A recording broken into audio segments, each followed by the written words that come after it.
Hi friend, আজকে আমি তোমাদের বলবো তোমরা যদি মহাদেবের ভক্ত হয়ে থাকো বা যদি মহাদেবের প্রত্যেক দিন পুজো করো, তাহলে পরে তোমাদেরকে অনেক কটা সংকেত মিলে। ঠিক আছে, সেই সংকেতগুলো তোমরা ভালো করে মন দিয়ে শুনবে। ঠিক আছে, ভিডিওটা যদি স্কিপ করো তাহলে পরে বুঝতে পারবে না তোমরা।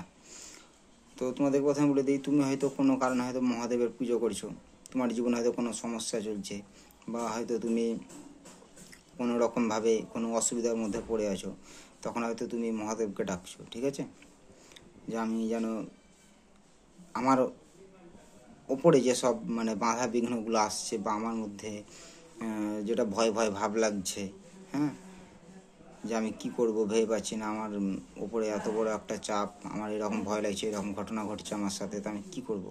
তখন তুমি মহাদেবকে নিশ্চয়ই তোমার মনের কথা খুলে বলো।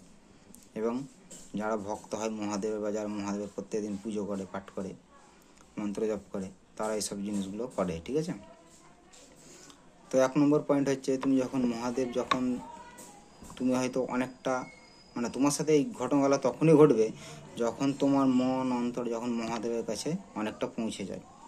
তখন তোমার কি মনে হবে? তখন তোমার মনে হবে যে আমি একা হয়ে গেছি, আমি পুরোটাই একা হয়ে গেছি, আমার আশেপাশে কেউ নেই, আমার পরিবারের কোনো লোক নেই, আমার কোনো বন্ধু নেই যে আমার সঙ্গে সঙ্গ দেবে তা। ঠিক আছে, এরকমগুলো আমাদের মনে হয়।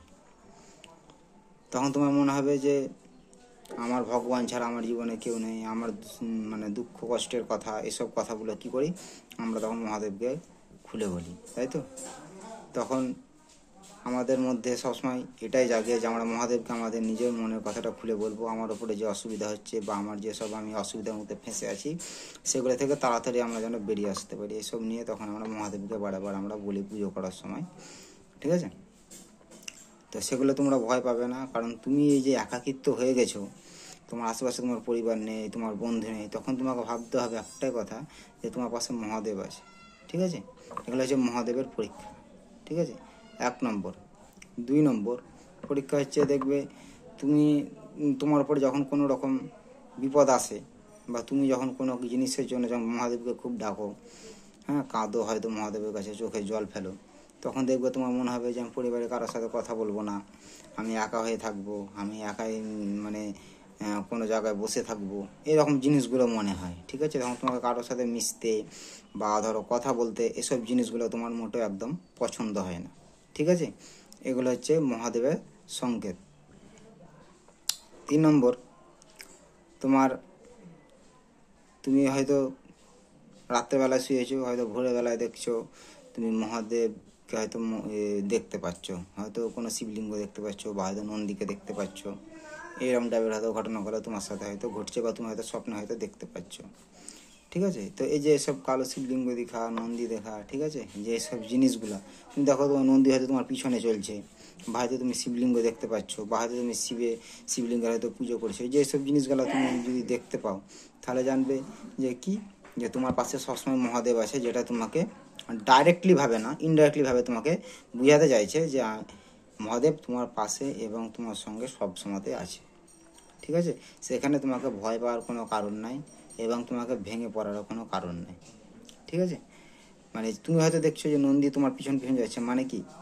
এর এটা বোঝায় যে তুমি যে ভাবছো নিজেকে যে আমি একা হয়ে গেছি, আমার পাশে আমার পরিবার নেই, আমার বন্ধু নেই, তার এটা বোঝায় যে তোমার সঙ্গে স্বয়ং নন্দী মহারাজ আছে, যে স্বয়ং শিবের সাথী, যে শিবের সাথে সবসময় চলে বেড়ায়, সেই জিনিস তোমার সাথে আছে। আর নন্দী তোমার সঙ্গে থাকা জেনে রাখো স্বয়ং মহাদেব তোমার সাথে আছে। ঠিক আছে, আর মহাদেব যখন তোমার সাথে থাকবে, তখন মনে রাখবে মা কালীও তোমার সাথে আছে। ঠিক আছে, কারণ মা কালী ছাড়া শিব চলে না, শিব ছাড়া মা কালী চলে না, তারা দুটো শক্তি সবসময় একসাথেই চলে বেড়ায়। ঠিক আছে, তো এইসব জিনিসগুলো যদি তোমাদের সাথে যদি ঘটে থাকে, তো অবশ্যই আমাকে কমেন্টে বলো যে তোমাদের সাথে এই জিনিসগুলো ঘটেছে কিনা। আর যখন তুমি দেখছো যে স্বপ্নের মাধ্যমে শিবের পুজো করছো, হ্যাঁ, তখন তোমাকে ভগবান শিব এটাই বলতে চাইছে যে তোমার ওপর যে বিপদ এসে গেছে, সেটার জন্য তোমাকে ভেঙে পড়ার কোনো কারণ নেই, তোমার চিন্তারও কোনো কারণ নেই, তোমাকে কাঁদারও কোনো কারণ নেই। ঠিক আছে, কেবল তোমাকে শুধু ভগবান এটা চাইছে যে তুমি তার যেন সেবা করো, তুমি তার যেন একটু পুজো করো, তুমি তাকে যেন একটু ভোগ দাও, তাকে যেন একটু খেতে দাও। ঠিক আছে, এটাই চাইছে, তুমি বলে সেটা করো, আর বাকিটা সেটা আছে মহাদেব দেখে নেবে। ঠিক আছে, তোমার উপর যেসব সমস্যাগুলো এসেছে সেগুলো মহাদেবই সব সামলে নেবে। ঠিক আছে, তো এসব সংকেতগুলো পাওয়া যায়, ঠিক আছে। যখন আমাদের সাথে এসব ঘটনাগুলো ঘটে তখন জেনে রাখবে যে স্বয়ং মহাদেব আমাদের সাথে আছে। যারা মহাদেবের ভক্ত বা যারা যে দেবতার ভক্ত তাদের সাথে সেই হিসেবে ঘটনাগুলো ঘটতে থাকে, ঠিক আছে।